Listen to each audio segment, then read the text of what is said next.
Boa noite, meu nome é Schneider Carpegiani. A gente está chegando agora à última live da segunda semana do livro, que é uma produção e realização da Vox Produções, ideação e companhia de eventos, e tem a parceria da Secretaria de Educação do Recife e apoio das empresas com acessibilidade e BOCOS. A gente, quando eu estava imaginando esse formato do evento, eu queria, a minha ideia era ter pelo menos a finalização do evento com uma leitora de Clarice, com o depoimento de uma leitora de Clarice. E alguns anos atrás eu li uma entrevista da Marilene Felinto, que a gente tem o prazer de tê-la finalizando o evento, e ela falava que dois dos autores que eram referência para ela era justamente Clarice Lispector e Graciliano Ramos. Sobre Graciliano ela já escreveu diversas vezes, e nas últimas semanas, eu e Marilene, a gente conversou algumas vezes sobre qual seria o tema da conversa da gente. A gente partiu primeiramente ficou imaginando que poderia ser algo ligado à Paixão segundo GH, depois ela falou um pouco sobre a questão das domésticas em Clarice, que foi um tema que ela tratou na coluna dela na Folha de São Paulo, domingo, e somente que ontem, mas eu acho que não, segunda-feira, ela me mandou um texto dela, inédito, que deve sair por um livro da Companhia Editora de Pernambuco, que tem um título chamado Clarice Lispector e a Alegria Fatal de Recife.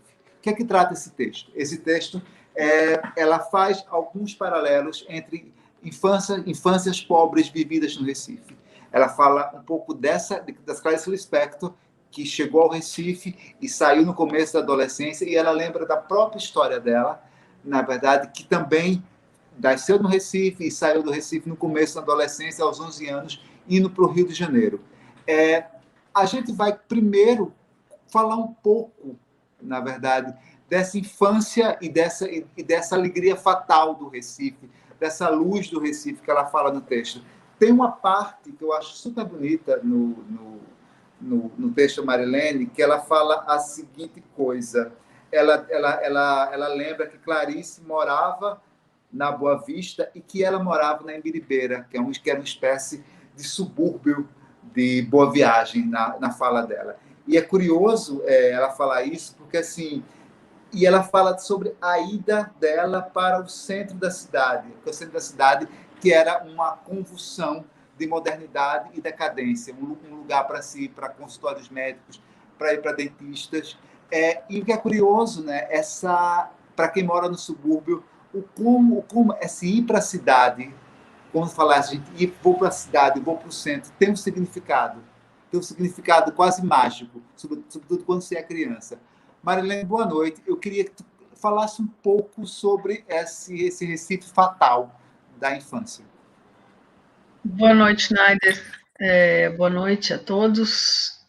Agradeço o convite por estar aqui, sem ser especialista em Clarice, nessa data tão importante dos 100 anos de Clarice, mas sou uma apaixonada pela literatura de Clarice e estou aqui muito por isso, né? Então, eu, quando descobri Clarice, estava na faculdade, e quando descobri que ela tinha passado a infância em Recife, aí a minha curiosidade aumentou ainda mais, porque eu nasci aí, né, você sabe, e passei a infância aí também, e depois saí para São Paulo, na verdade. Você falou Rio de Janeiro, não sei se estava se referindo a mim ou a Clarice. Fui para São Paulo. Uhum. E, enfim, o que eu escrevi um pouco nesse texto que você citou e que vai sair no livro, é um pouco fazendo essa relação entre uma infância de Clarice Lispector na década de 30, né?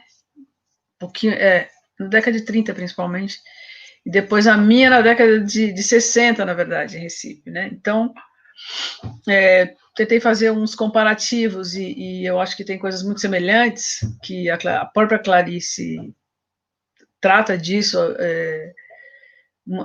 a praia, o mar, a luz de Recife, né? Com a diferença de que na época de Clarice, obviamente, Recife é uma cidade muito menor, e na minha época já estava num processo de desenvolvimento, de crescimento mas era uma época de muita pobreza. Então, a diferença que eu percebo é essa, na verdade. Embora a Clarice fosse de uma comunidade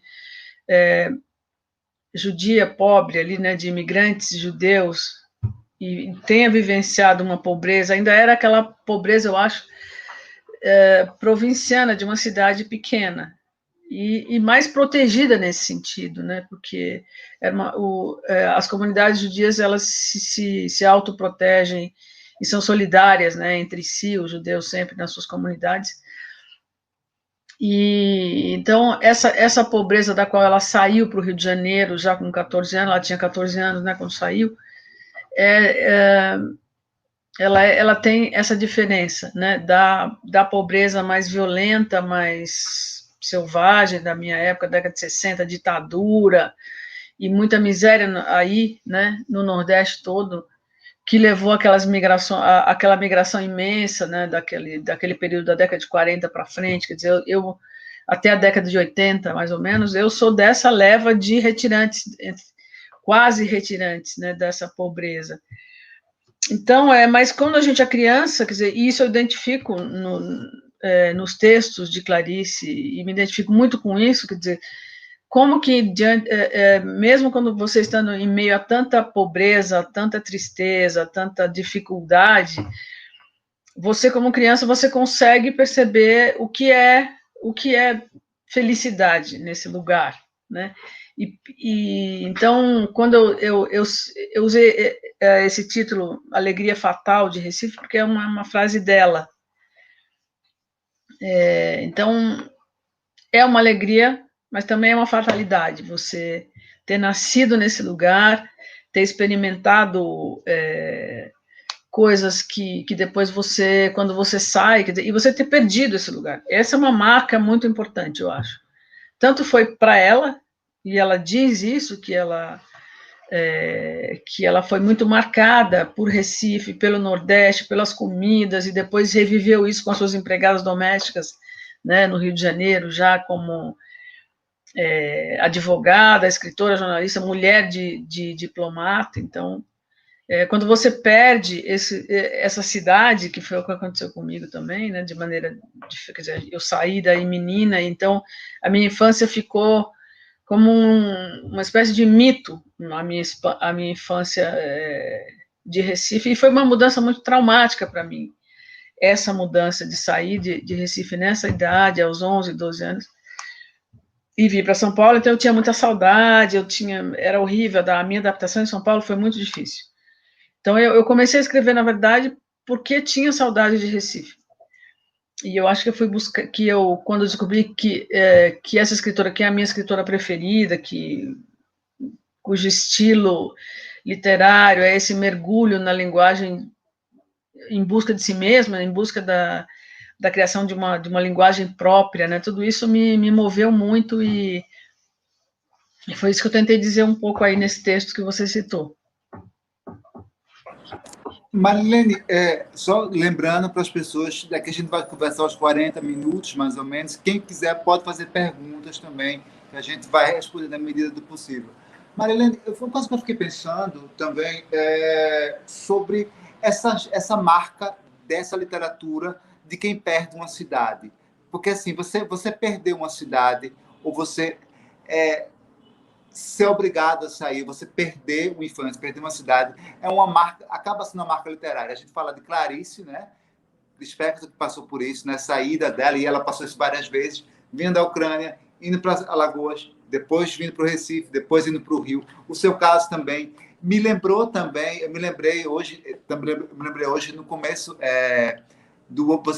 você falou, você escreveu já várias vezes também sobre Elizabeth Bishop, né? Que é uma pessoa que ela estava sempre vagando e parecia que nunca tinha uma casa. Tem uma fala dela que eu acho incrível, que ela diz assim, talvez tivesse sido melhor ter ficado em casa, seja lá onde isso fosse, né? Eu queria que tu falasse um pouco sobre essa sensação, escrever o quanto essa literatura de pessoas que perderam a cidade, ou que ao menos não tem, não se sentem numa casa. Sim, boa lembrança sua sobre a Bishop. Ela na verdade tinha também uma orfandade muito presente, né, na vida dela. O pai dela morreu quando ela era muito menina e a mãe foi internada numa clínica, né, psiquiátrica e morreu também depois. Ela mal teve contato com a mãe. Então ela vagava pelo mundo também, também porque tinha essa coisa de ser órfã, né? Então isso também, então ela procurava de certa maneira um lugar. E ela tem poemas geniais, né, sobre essas viagens que ela fez mundo afora, e sobre essa busca por um lugar onde ela coubesse, né, digamos assim. Isso é muito bonito nela, e isso é um motor, eu acho, muito forte mesmo, assim, em algumas sensibilidades poéticas, né, ou literárias, né? Então, no caso de Clarice, foi, de certa maneira, e para mim, foi porque eu saí porque a minha família teve que sair, né? O meu pai resolveu se mudar para tentar melhorar de vida aqui no Sul. Então, eu cresci com essa sensação de que eu não queria perder mais um lugar. Então, São Paulo, para mim, passou a ser a minha casa, né? São Paulo, eu cresci, eu passei a adolescência aqui, depois me tornei adulta aqui, estudei aqui, e eu viajei muito o mundo afora, trabalhando principalmente para a Folha, numa época, isso antes, eu entrei na Folha em 1989 e fiquei lá 12 anos, então eu viajei muito fazendo matérias para a Folha, fui até para Israel, fui para vários lugares, né? E eu nunca tive vontade de morar, eu só morei fora, nos Estados Unidos, mas sempre com aquela sensação de que eu não moraria fora de São Paulo, nunca mais, porque eu já perdi uma cidade e não queria perder outra. Então,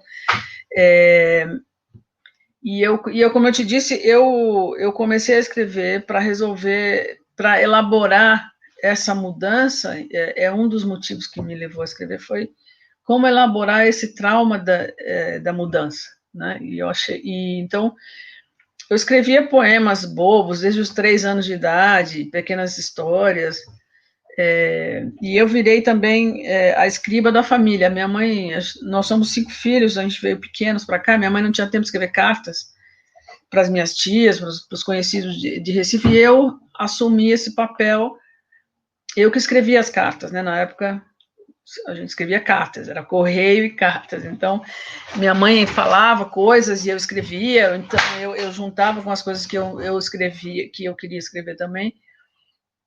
Então, tudo isso foi um exercício, né, de elaboração dessa mudança, que foi traumática, e isso me ajudou, de muitas maneiras, a tratar esse trauma, né, via literatura, quer dizer, uma coisa meio incrível, assim. Então, durante muito tempo eu tive vergonha de escrever, porque eu achava que era uma espécie de muleta para resolver um problema, entendeu? Meus irmãos não tiveram esse problema, eles não escrevem, não escreveram, não tiveram esse problema de se adaptar em São Paulo, de ser tão difícil que precisar inventar uma ferramenta para poder suportar aquilo, né? Então, eu acho que tem essa função, eu acho, a literatura, para mim, teve essa função, e acho que para Clarice também, não exatamente isso, né, mas eu acho que essa perda do lugar, e no caso dela mais grave, porque ela nasceu quase que num navio, né, já veio com 2 meses para cá, quer dizer, o pai já imigrando, toda essa marca da imigração é muito forte, eu acho, como eu disse antes, para algumas sensibilidades literárias, artísticas, sei lá, acho um pouco isso, assim. E, Marilene, e também é uma coisa, quando a gente perde uma casa e a gente tem que ir para outro lugar, uma coisa que persegue a gente sempre, que persegue quem perdeu isso, é justamente o sotaque, né? O sotaque é um fantasma, né? Que assombra, né? A primeira coisa que eu acho que quando você vai de um lugar para outro, quando você abre a boca e as pessoas dizem logo, olha, você não é daqui. E às vezes pode parecer, as pessoas acham que é um elogio, teu sotaque é tão bonitinho, né? Mas na verdade está dizendo, olha, você não sou eu, você não é daqui. Clarice tinha essa coisa, né, da língua presa, que falava, né, que ela tem uma forma diferente de falar, que também poderia ser um sotaque, né? A gente, quando a gente do Nordeste vai para Rio, São Paulo, que é outro estado, a gente perde primeiro o estado, né? Você é do norte do nordestino, né? E você é logo lembrado, olha, você tem esse sotaque, você não é daqui. A gente é sempre lembrado o tempo todo isso. E eu fiquei também pensando também nessa questão nas mulheres do Jukpato, né? Esse romance teu, na verdade, que também elabora também essa questão do retirante, né? Eu queria que tu falasse um pouquinho desse romance, na verdade, desse romance que eu acho que é tão importante e que fala da experiência retirante, tu falasse um pouquinho sobre ele. Falo sim. Interessante isso que você falou do sotaque, porque é um estigma, né? Na minha época, hoje é bonito você ter o sotaque do Nordeste. Eu tenho amigos que vieram aqui para São Paulo morar, amigos mais jovens, não sei quantos anos você tem, mas deve ser mais ou menos da sua faixa etária, que eu conheci aqui em São Paulo, gente de uma outra geração, que hoje tem 40, 50 anos, e que não sofreram esse preconceito em relação ao sotaque, como eu sofri e os meus irmãos sofreram quando a gente chegou aqui em São Paulo, 1968, no final do ano, de 1968, eu acho, era péssimo ser nordestino, porque a gente era zoado na escola por causa do sotaque. A gente era discriminado. Então, é uma história que eu sempre conto, que os meus irmãos e eu, a gente se reunia em casa para treinar a falar paulista. Então, foi a minha primeira língua estrangeira foi paulista, entendeu? Então, a gente treinava mesmo, fazia uma rodinha, ficávamos todos treinando, fechando os os, que falava ó, fechando o então não era piedade, é piedade, então, entendeu?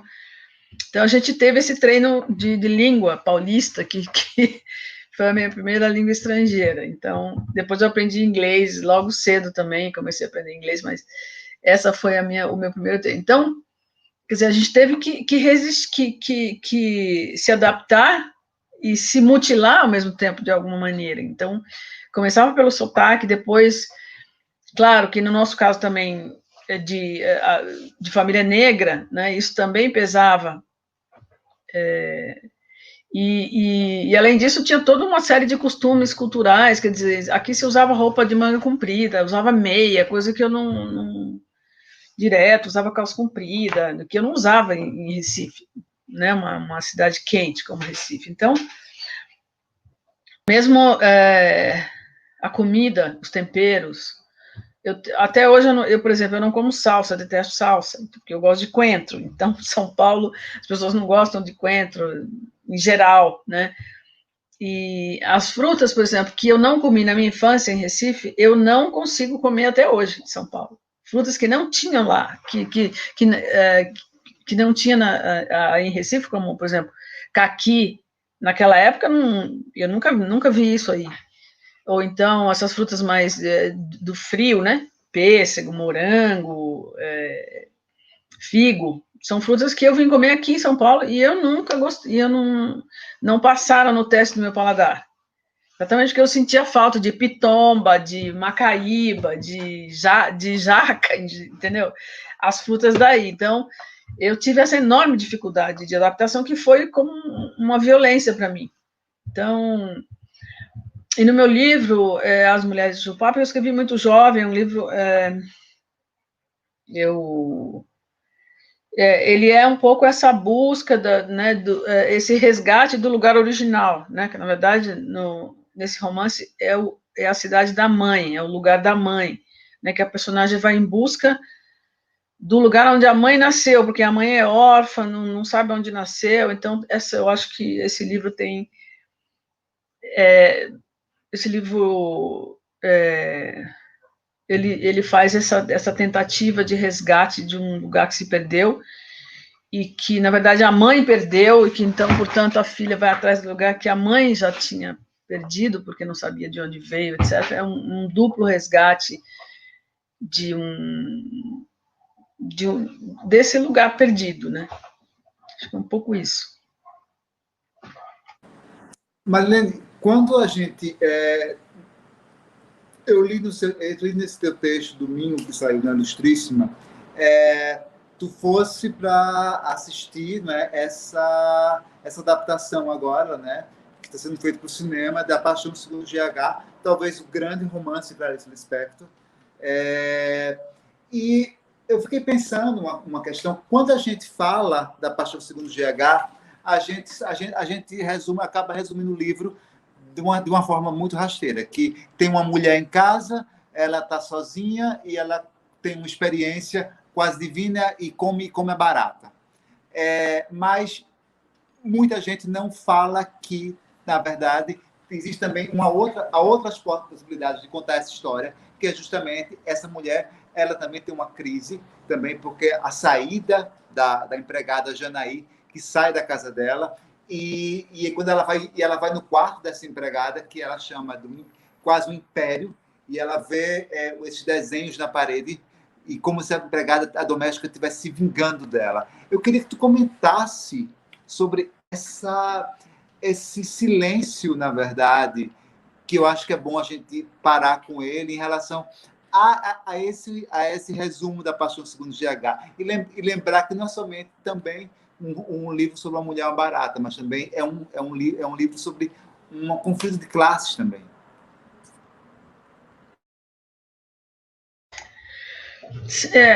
É verdade. Eu faço essa leitura desse livro desde que eu conheci o livro, quando eu estava ainda na Faculdade de Letras. Eu disse nesse artigo aí da Ilustríssima, de domingo, que foi o que me tocou muito nesse livro, foi essa personagem da empregada. E eu fui assistir o filme ano passado, ainda no filme não finalizado, como eu disse lá, a convite do Luiz Fernando Carvalho, que é o diretor, e depois ele me pediu para escrever um artigo, um ensaio, na verdade, um pouco maior, para sair num livro que vai sair junto com o lançamento do filme, que era para sair esse ano, mas vai sair só o ano que vem. Então, tem várias pessoas escrevendo sobre o filme, e eu sou uma delas, e eu escrevi esse artigo, e essa coluna na Folha é uma espécie de resumo do artigo inteiro, né, desse pequeno ensaio que eu escrevi, que vai sair nesse livro. E o que eu me perguntava ali nesse ensaio, que é uma coisa que depois eu consultei 2 amigos meus que estudam Clarice há muitos anos, e são pessoas nas quais eu confio e cuja abordagem da obra de Clarice é muito importante e muito esclarecedora. Um deles é o Wisnik, que você deve conhecer, José Miguel Wisnik, e o outro é o João Camilo Pena, que é um professor da UFRJ, que também é especialista em Clarice. Então, quando eu estava escrevendo esse artigo para esse livro que vai sair junto com o filme, eu conversei com os dois, porque eu tinha a seguinte dúvida. Eu li 2 artigos de outras 2 pessoas numa revista que saiu só sobre Clarice, acho que em 2018, se não me engano, ou 2019 mesmo, em que são 2 artigos em que eles dizem que a empregada Janair foi demitida. E no romance não é assim que se diz. Em nenhum momento se diz que ela foi demitida. O que se diz lá é literalmente a empregada se despediu. A empregada se despediu. Essa é a frase do romance da Clarice, que eu interpretei como a empregada pediu demissão. Porque nesse confronto patroa-empregada, a empregada não vai se despedir, dizer tchau para a patroa, como sinônimo de dizer tchau, né, de dizer adeus, se despedir. Então, eu leio isso no livro da Clarice como a empregada pediu demissão, despediu-se, ponto. E nessas 2 análises que eu li nessa revista, dizia-se claramente que a empregada foi demitida. Então, eu li essa frase dessas pessoas como uma visão burguesa, burguesa branca, né, da relação patrão-empregado, em que sempre a patroa é quem despede. Então, eu conversei com o Wisnik e com o Camilo sobre essa minha dúvida, né, eu fui tentar esclarecer com eles, quer dizer. Então, a gente conversou muito sobre isso e o Wisnik, por exemplo, disse que ele achava que isso não era exatamente o ponto-chave, quer dizer, os dois, na verdade, eles têm uma leitura parecida, de que isso, na verdade, não é exatamente o mais importante no livro, obviamente não é, mas que poderia ser interpretado, de fato, como eu estava lendo, né, que a empregada pediu demissão. E o Zé Miguel ainda pontuou uma coisa muito interessante, que a Maria Carolina de Jesus, quando saía ele disse que alguém contou isso para ele, que a Maria Carolina de Jesus, quando saía dos empregos dela, ela deixava poemas escritos na parede do quarto de empregado, onde ela era empregada, para as patroas. Então, isso também é uma semelhança que eu achei interessante com essa personagem da Janaí, né? Então, eu não sei se eu consegui te responder, não me lembro exatamente qual era o que você tinha perguntado exatamente, se era isso, né? Mas era um pouco justamente sobre isso, né? Por que esse silenciamento, né, da personagem? Você ressaltou aí, na verdade, uma outra coisa. Além de a gente falar do silenciamento, você ressaltou justamente essa virada de chave, né? Olha, ela não foi demitida, ela pediu demissão. E esse verbo de ação, isso muda completamente, isso dá uma cambalhota na trama. Exato. Né? Exato. Então, só para completar o que eu estava te dizendo, então, eu acho que Clarice tinha essa visão social, né, e que ela expressava principalmente em crônicas, mas também na sua literatura. Quer dizer, A Hora da Estrela é um romance de fundo social claríssimo, né? A Hora da Estrela. E nas crônicas dela é impressionante, porque são crônicas maravilhosas, em que ela trata, em várias delas, da empregada doméstica. Ela conta, ela trata dessa relação e ela faz avaliações críticas da relação dela com as moças, ela descreve as empregadas de uma maneira muito, muito, muito sensível, assim, para essa diferença, né, de classe e para... Então, assim, eu sempre achei isso muito, muito interessante nela e pouco analisado, mas, obviamente, que existem trabalhos sobre isso. Eu sei que existe um trabalho não sei se é da UNB ou da UFMG, que é uma dissertação, uma tese sobre as empregadas em Clarice Lispector, que eu não consegui achar, eu achei só o título, não consegui ler ainda o trabalho, mas eu sei que tem gente que estudou isso. Uma professora minha do primeiro ano de letras, Lígia Chiappini Moraes Leite, também escreveu sobre isso num artigo dos anos 80, se não me engano. Então, assim, isso não eu acho que várias pessoas já perceberam isso, escreveram sobre isso, mas ainda há essa visão viciada, né, digamos assim, do meu ponto de vista, uma análise burguesa branca, principalmente desses aspectos específicos desse romance, dessa personagem Janaí, né, que eu descobri nessa frase, quer dizer, a empregada, ontem a empregada se despediu, ou se despedira, acho que se despediram, e assim Clarice escreve. E quando eu fui ler esses artigos de gente importantíssima, entendeu? São 2 artigos muito, assim, profundos, análises super profundas, etc., que diziam a empregada foi demitida, quer dizer, eu achei aquilo meio absurdo, assim. Então, acho que é legal também mostrar isso, né, que há essa contradição nas análises, né. E eu fiquei pensando agora nessa imagem que você falou, e que tem essa coisa. Primeiro, a gente tem essa Carolina de Jesus, eu não sabia dos poemas que ela fazia, né? E é muito forte essa imagem na Paixão Segundo GH, quando ela vê aqueles desenhos na parede, em que ela pensa, olha, isso aqui, na forma como a empregada fez isso, ela estaria me criticando. Eu estaria me criticando. E eu me lembrei também, fazendo um paralelo, com ontem a gente conversou com a Eliane Roberto Moraes, ela falou sobre o conto A Menor Mulher do Mundo, de Clarice. E a gente retoma isso, né? Porque, assim, na hora que GH vê aqueles desenhos na parede, ela interpreta como uma coisa pré-histórica, ou seja, uma coisa selvagem. A menor mulher do mundo, ela é negra, minúscula e seria quase um animal, coisificada.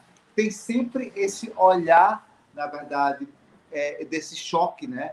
Branco, burguês, em relação a esses personagens, né? Eles acabam sendo sempre coisificados ou tratados como selvagem em muitas coisas da obra de Clarice.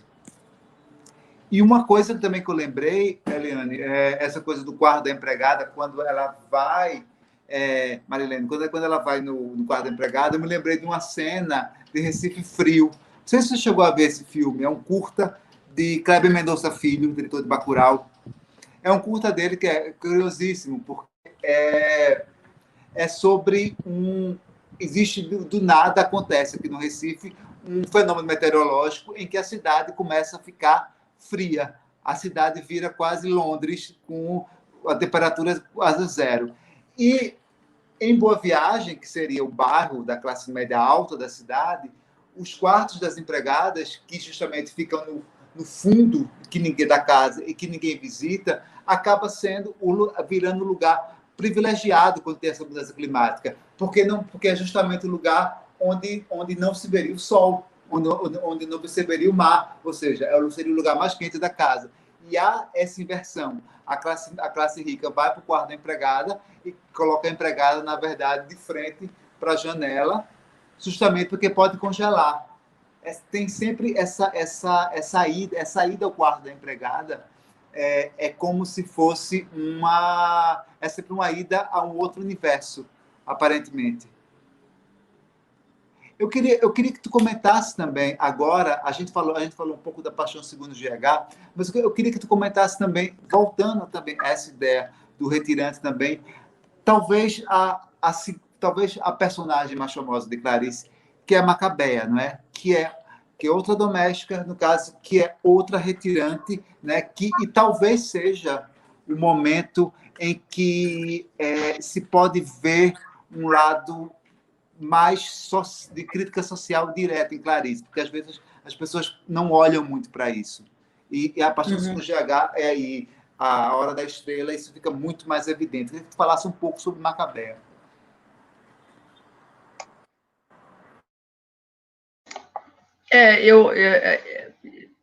Para mim é muito claro, eu acho que é muito claro, para mim não, mas para todo mundo é muito claro esse romance A Hora da Estrela, em que essa questão é a mais aparente, é onde essa questão na obra dela é mais aparente, e é mais evidente, mas mas não só, né? Macabeia não deixa de ser também Janair, quer dizer, você identifica em todos esses personagens, todas as empregadas domésticas que Clarice cita nas suas crônicas ou nos contos até, você identifica esse perfil nordestino, né, e nesse lugar em que estão relegadas,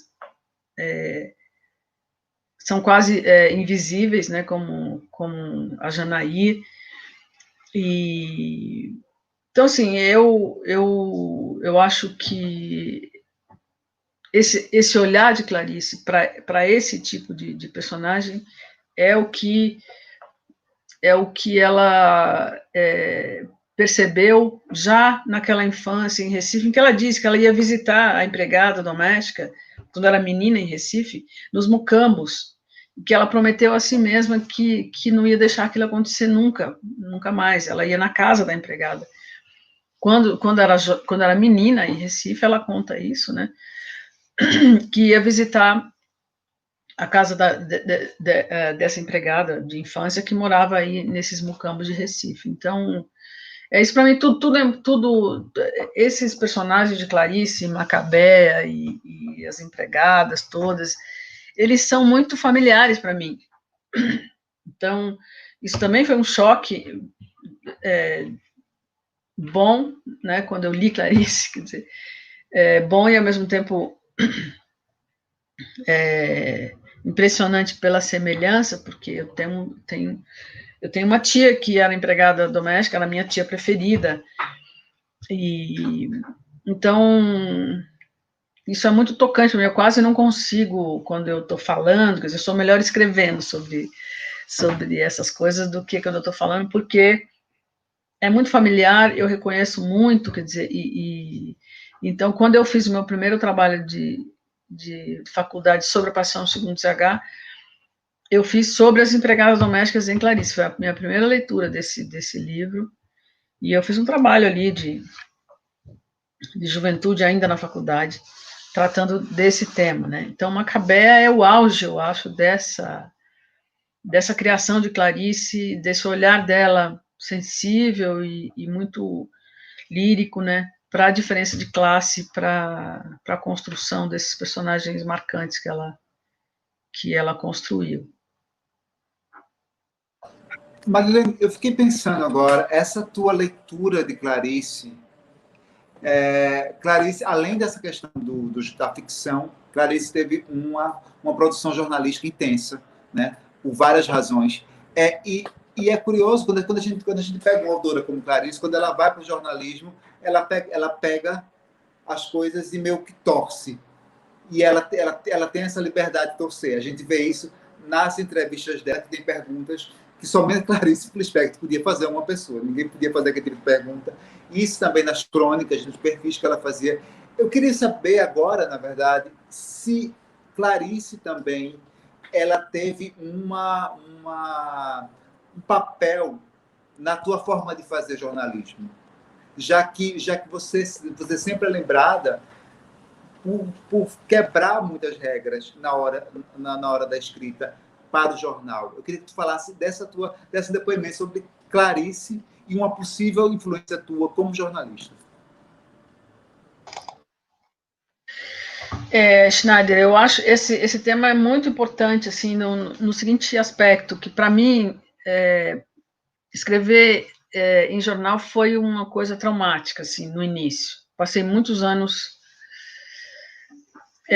muito exposta, né? Você fica muito exposta. O jornal tem um alcance que, obviamente, a literatura não tem. Então, e isso afetou muito também a minha própria escrita, no seguinte sentido, de que eu, para me preservar de tanta exposição, eu deixei de escrever ficção, de publicar ficção durante muitos anos.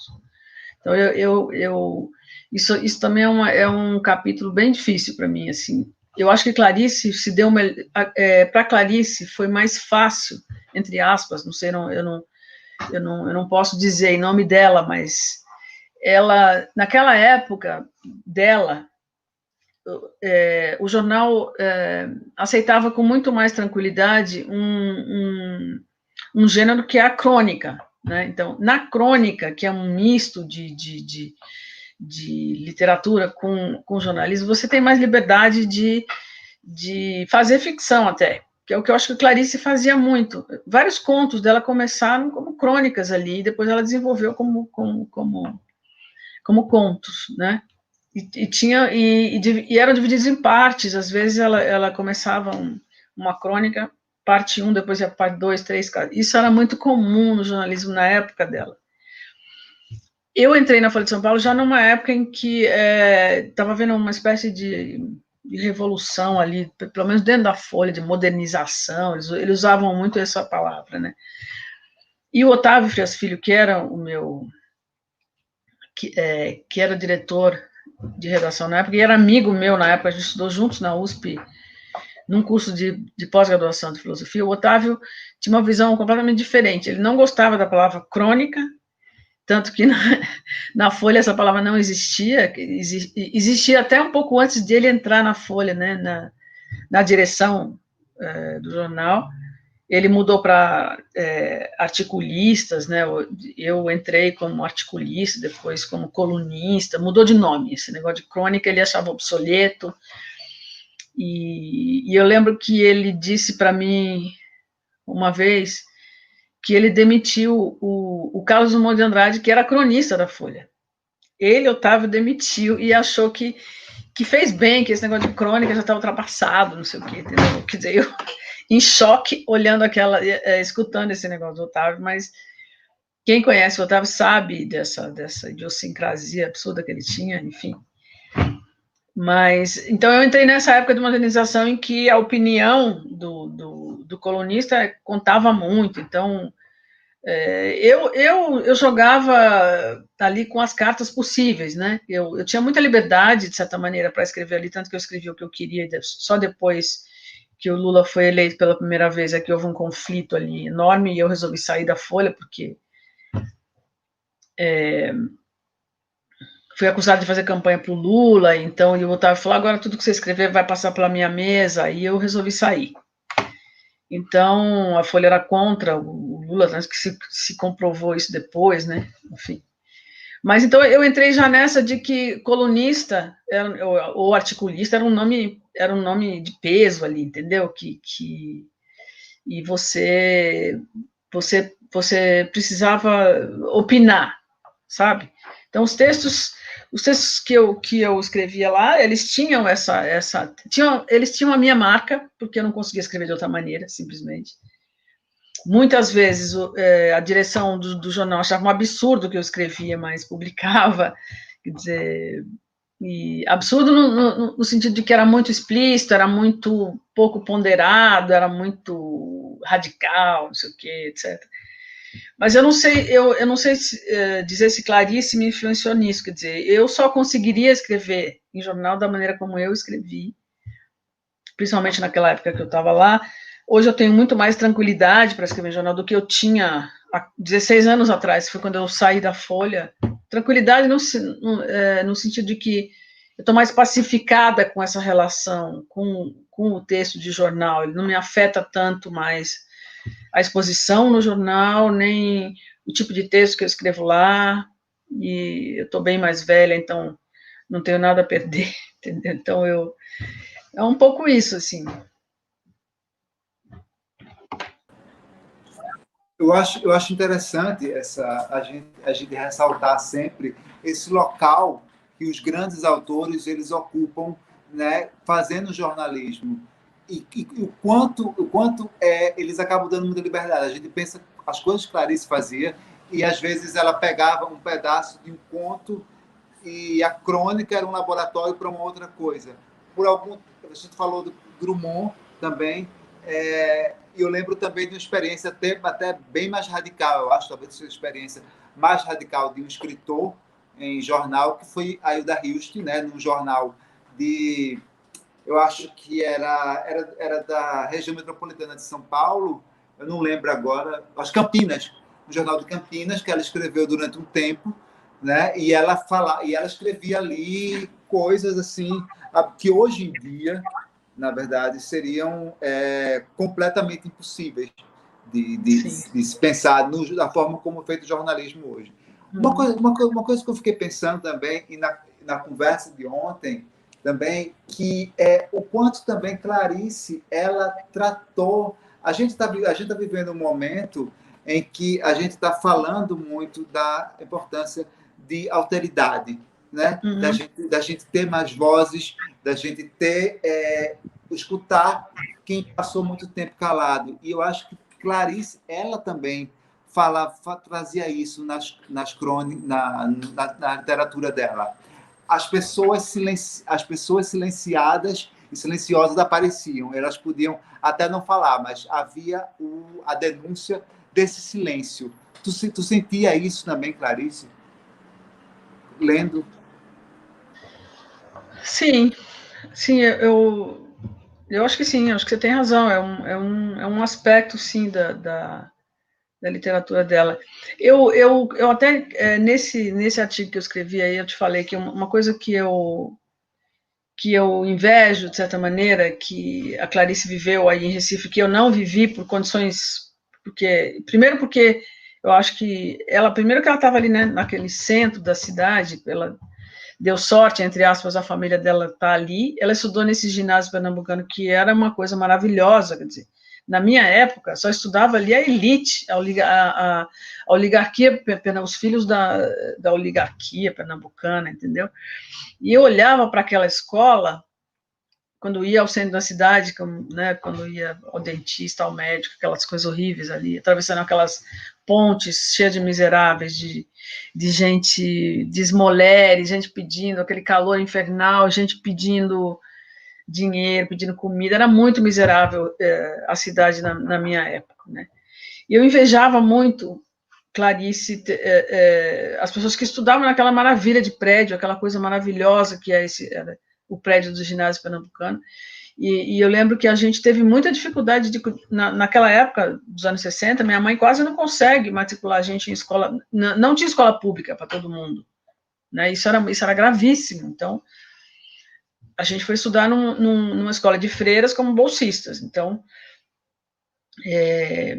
e eu estou contando isso um pouco para dizer o que é isso que você perguntou, quer dizer, quem tem voz, né? Quem tem voz na literatura dela e etc. E eu também, uma coisa que eu também, então eu fiz essa comparação, quer dizer, para mim, Clarice viveu numa Recife mais provinciana nesse sentido, né? Que era ela vivia ali naquele centro, naquele circuito mais circunscrito ali, e conseguiu ter uma boa educação. Quer dizer, ela estudou nos menores colégios que tinha ali na época. Eu estudei também num colégio bom ali em Boa Viagem, etc. Mas esses meus amigos que vieram para cá, que eu te falei, que eu conheci aqui em São Paulo, uma geração mais jovem como a sua, que veio para cá para curtir São Paulo, ver como era morar aqui, que eu acho genial, né? Não era gente pobre, mas também não era gente rica, não são ricos, mas são pessoas que puderam vir experimentar a vida aqui. Então, arquitetos ou designers gráficos vieram, sei lá, eu conheci um deles nos anos 90 aqui em São Paulo, num curso de alemão, e eles vieram ver como era morar em São Paulo, quer dizer, com outro tipo de preocupação, que isso eu invejava muito, cara, porque eles nem eram discriminados pelo sotaque, eles não eram retirantes exatamente, eles não eram pobres, eles eram um outro Recife que eu não conhecia, entendeu? E que foi muito legal também ter esse contato com essas pessoas que já vieram, que vieram para cá numa outra experiência de incluídos, né, e não de excluídos, retirantes, como eu vim e como são esses personagens de Clarice e tal. Uma coisa que quando eu era menina, aí em Recife, tudo o que a gente lia de rótulos de produtos, da caixa de fósforo até, sei lá o quê, a marca, até uma TV, sei lá, tudo era fabricado em São Paulo. Então, eu ficava chocada de ver aquilo. Eu era menina, tinha 9 anos, 10 anos, pegava a caixa de fósforo e tinha lá, fabricado em São Paulo, no bairro tal, tudo era fabricado em São Paulo. Então, o meu pai, que era um megalomaníaco, ele era louco para vir para cá, porque aqui era que o mundo acontecia, entendeu? Então, menina, eu tinha adoração por São Paulo, porque tudo que a gente via na televisão também era São Paulo, tudo era produzido em São Paulo, tudo era as roupas de São Paulo, as falas de São Paulo eram lindas, maravilhosas, mas eu jamais tinha imaginado que eu ia sair para perder a minha cidade e vir para esse lugar onde tudo se fabricava, onde tudo se produzia, né? E ia chegar aqui como uma pessoa excluída, mas enfim. Eu fiz uma digressão aí que não era o caso, mas enfim. Não sei se eu... Sim, eu achei muito interessante, na verdade, essa questão que você falou agora, dessa outra imigração, né,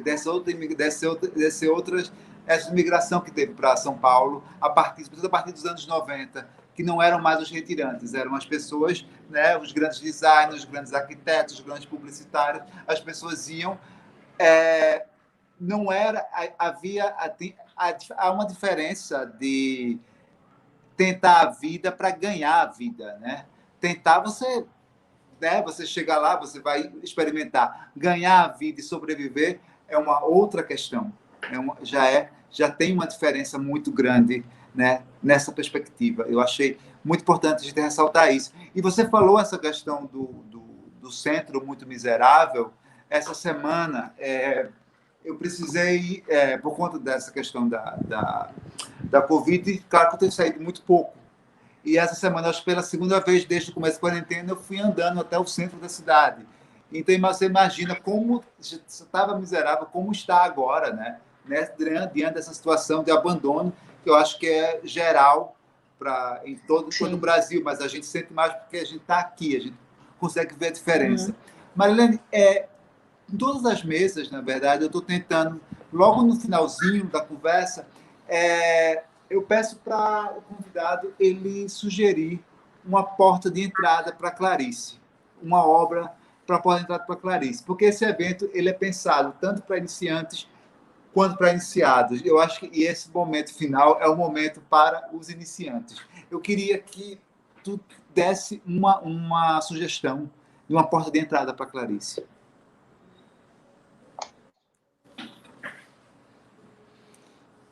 Está desligado.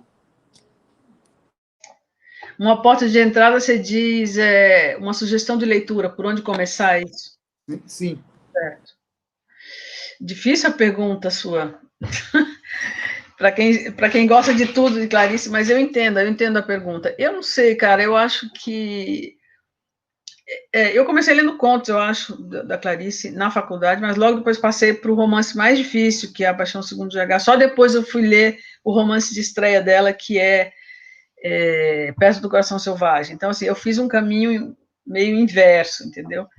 Mas eu acho que a coletânea de contos chamada Felicidade Clandestina é a melhor coletânea que eu acho da Clarice, e é uma entrada muito prazerosa na leitura dela, na leitura da obra dela, porque tem contos maravilhosos como Os Desastres de Sofia, que eu acho um clássico, assim, que é outro